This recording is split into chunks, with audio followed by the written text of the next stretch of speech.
Thank you जनाब। Issue ये है कि एमएसडी जो प्रोक्योरमेंट करती है वो मेरे ख्याल में बलूचिस्तान की सबसे कम्प्लेक्स प्रोक्योरमेंट होती है। इतना लेंथी प्रोसीजर है कि अगर आप बाकी प्रोक्योरमेंट्स को देख लें, फ़र्ज़ करें मैं आपको मिसाल दे दूँ, अगर फूड डिपार्टमेंट गंदम की प्रोक्योरमेंट करती है तो उसमें सिर्फ एक अनाज का दाना है, उसी की प्रोक्योरमेंट होती है, उस पर ही सारा साइकिल चलता है।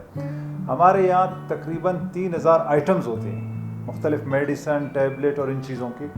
इन सब आइटम्स को इकट्ठे करना, यकजा करना, फिर इसके ऊपर टेंडर करना, फिर सारी कंपनीज़ को बुलाना, फिर एक लेंथी प्रोसीजर है जो कम अज़ कम 3 महीने लेगा, कम अज़ कम, अगर आप इसको स्पीडी जो है ले जाएं। लेकिन उससे हटके हमें एक्सपीरियंस हुआ है कि जब हम टेंडर में जाते हैं 6 महीने भी लगे हैं, 4 महीने 5 भी लगे हैं, फिर उसके बाद रिवाइज टेंडर में, क्योंकि आपको पता है कि 2000-3000 आइटम्स के लिए 100% जो है वो प्रोक्योरमेंट नहीं हो सकती है। फिर हम रिवाइज में जाते हैं, फिर रिवाइज टेंडर में दोबारा इस तरह की जो है हालत होती है, कहीं फर्म अप्लाई नहीं करते हैं, कहीं पे अप्लाई करते हैं, उनके प्राइसेस ज़्यादा होती हैं, कोट ज़्यादा करते हैं, मतलब मुख्तलिफ एंगल्स को देखना होता है, नंबर 1। नंबर 2, एमएसडी जो भी प्रोक्योरमेंट करती है हम इसमें एंड यूज़र को बुला के बिठा देते हैं कि जो कंसल्ट डॉक्टर है, जहाँ किसी बड़े हॉस्पिटल में काम कर रहा है, वो यहाँ की कमेटी का मेंबर है, वो आके खुद चीज़ वेरीफाई करता है कि क्या चीज़ खरीदनी है।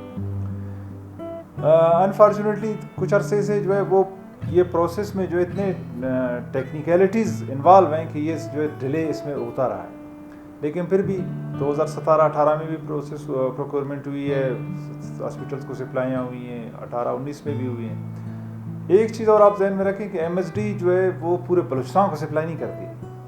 एमएसडी डिस्ट्रिक्ट्स को अमूमन सप्लाई करती है। बाकी जितने बड़े हॉस्पिटल है, जो आपको कोयटा के टर्शरी केयर हॉस्पिटल हो गए या ऑटोनोमस हॉस्पिटल्स हैं, जितनी भी ऑटोनोमस, ये सब अपनी प्रोक्योरमेंट खुद करते हैं, ये जिम्मेदार है अपनी प्रोक्योरमेंट का खुद। हम सिर्फ क्या करते हैं, हम इनको जो है जब हमारी टेंडर हो जाती है हम इनको प्राइस लिस्ट एक शेयर करते हैं बस। उस प्राइस लिस्ट में लिखा होता है कि इस मेडिसिन की कीमत इतनी है, जो हमने फाइनल कर ली है। अभी वो हॉस्पिटल की मर्जी, 1 दाना खरीदे, 5 दाने खरीदे, 100 दाने खरीदे, अपने मरीजों को देख के उसकी तादाद के मुताबिक वो खरीदती है।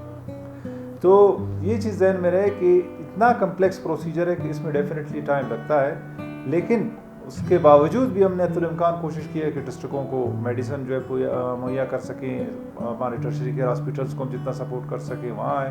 तो एज ए होल कोई ऐसा इशू नहीं है। हाँ, इसमें सर्टेन इशूज़ और भी आ जाते हैं। फ़र्ज़ करें कोरोना ने एक पूरा मतलब 6 महीने 4-5 महीने का लेयर दरमियान में ऐसे गैप डाल दिया कि उसमें काफ़ी एक्टिविटीज़ रुक गई। उसमें आपको पता है आप इतने बड़े टेंडर में जा नहीं सकते थे, जिसमें जो है तकरीबन रेप्यूटेड इंटरनेशनल जो ऑर्गेनाइजेशंस है वो उसमें पार्टिसिपेट करती हैं, मल्टीनेशनल कंपनीज हो गए बाकी। तो उसकी वजह से थोड़ा सा डिले हो गया। लेकिन अच्छी खबर ये है कि हमने टेंडर कंप्लीट कर लिया है। इंशाल्लाह कल या आज शाम तक जो है हम बिड्स एवोल्यूशन रिपोर्ट अपनी जो है बेपरा की वेबसाइट पर अपलोड कर लेंगे। और उम्मीद ये है कि 20 से 25 दिन के अंदर काफ़ी मेडिसिन अवेलेबल होगा तमाम हॉस्पिटलों में। जी हाँ, देखिए गवर्नमेंट भी बड़ी अच्छी इनिशिएटिव ले रही है इस हवाले से। अभी फ़र्ज़ करें कोरोना के जो दिनों में मेडिसिन की ज़रूरत ज़्यादा पड़ गई, इमरजेंसी एसेंशियल मेडिसिन की, तो गवर्नमेंट ने फ़ौरन जो है वो बेपरा को रिलैक्स करके प्रोक्योरमेंट कर ली डायरेक्ट। 10% और 20% उन्होंने 10% अलाउ कर दिया हर डिस्ट्रिक्ट को कि वो अपनी बाज़ार से ख़ुद मेडिकल स्टोर से प्रोक्योर करती है या बाज़ार से जहाँ से भी अपने मरीजों को ट्रीटमेंट करे। गवर्नमेंट अल्टरनेट्स भी उसने अडॉप्ट की है। अल्टरनेटिव पाथवेज़ के अडॉप्ट करने के बाद इसी वजह से कोई इतना बड़ा इशू किसी हॉस्पिटल में रेज नहीं हुआ है कि आप कहें। बाकी एक बात और भी जहन में रखें कि हमारे यहाँ जो भी हॉस्पिटल है इसमें जिसको हम कहते हैं कि जो मेडिकल अपना मेडिसिन कलेक्टर्स वो भी बहुत ज़्यादा आते हैं। अगर फ़र्ज़ करें एक हॉस्पिटल, बड़े हॉस्पिटल को आप लें, उसके 1000 OPD है, 1000 में 200, 300, 400 तो वो लोग होते हैं जो वैसे ही आते हैं मेडिसिन कलेक्ट करने की नीयत से। तो उनकी वजह से जो हॉस्पिटल पे बोझ एक्स्ट्रा पड़ जाता है। उस एक्स्ट्रा बोझ की वजह से जो मरीज़ हैं हकीकत में उनका भी हक कई दफ़ा तलफी उनकी भी हो जाती है।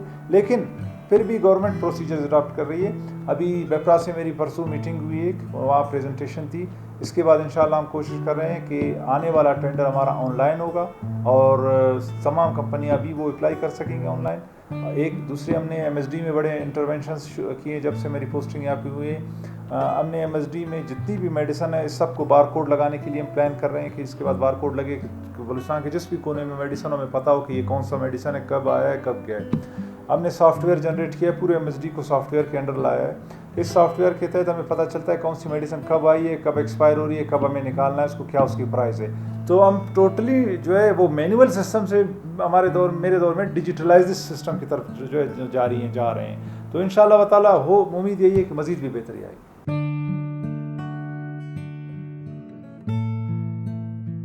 जी हाँ, देखें, एक चीज़ आप जहन में रखें कि दुनिया में जितने भी हॉस्पिटल आपको बड़े बड़े रेप्यूटेड हॉस्पिटल नज़र आएंगे, वो ओपीडी पे सर्वाइव उनका नहीं होता है। ठीक है, आप जिस भी मुल्क में जाएं वहाँ पे हॉस्पिटल में आपको कुछ पैसे खुद भी जमा करने पड़ते हैं एज ए पेशेंट। उसके बेसिस पे मतलब आपकी तरफ से एक किस्म का पब्लिक प्राइवेट पार्टनरशिप की बेस पे वो हॉस्पिटल चलते हैं। हमारे यहाँ अनलकीली ये है कि टोटल हॉस्पिटल जो है वो गवर्नमेंट डिपेंडेंट है, मतलब हमारे मरीज़ की तरफ से 1 रुपये भी शेयर उसमें नहीं है। अमूमन कॉन्सेप्ट यही होता है कि अगर मरीज़ अपने तरफ से भी उसमें कोई 10 या 20 रुपये पर्ची ख़रीद ले तो वजह उसकी होती है कि वो ओन कर लेता है उसको, उसे भी एहसास हो जाता है कि यार मेरे भी पैसे इसमें बंद हैं और गवर्नमेंट की भी पैसे जो है ज़्यादा उसके हैं। वो सिस्टम यहाँ पे उतना अडॉप्ट नहीं किया गया है क्योंकि हमारे कॉन्टेक्स्ट कुछ मुख्तलिफ है पाकिस्तान में।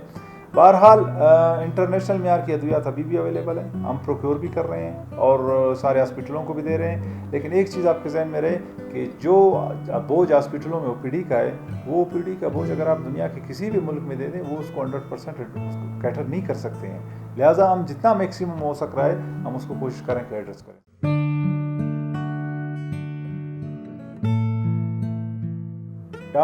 2 अरब रुपए के करीब बजट है 2019-20 की मैं आपको बताऊं तो 2 अरब में कोई 1 अरब के करीब बजट जो है वो डिस्ट्रिक्टों की है, जितनी भी डिस्ट्रिक्ट हेडक्वार्टर हॉस्पिटल्स हैं इसमें, और तकरीबन 1 अरब के करीब और समथिंग अबव और बिलो वो बजट है हमारे जो कोयटा के 5 टर्शरी केयर हॉस्पिटल्स हैं उनकी। मशीनरी के हवाले से जो है वो 2 साल बाद बजट रिलीज़ होता है। 2017-18 में मशीनरी की इक्विपमेंट्स की परचेज़ हुई थी, ठीक ठाक मशीनरियाँ और इक्विपमेंट्स ख़रीद कर सप्लाई की गई।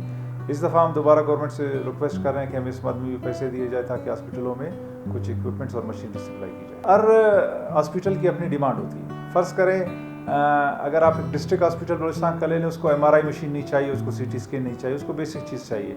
ब्लड के लिए कुछ टेस्ट करने के आइटम्स चाहिए, उसको इक्विपमेंट्स चाहिए, एनालाइज़र चाहिए उसको, या बहुत अच्छा हो तो अल्ट्रासाउंड उसको चाहिए मशीन, या कोई अच्छा सा एक्सरे मशीन।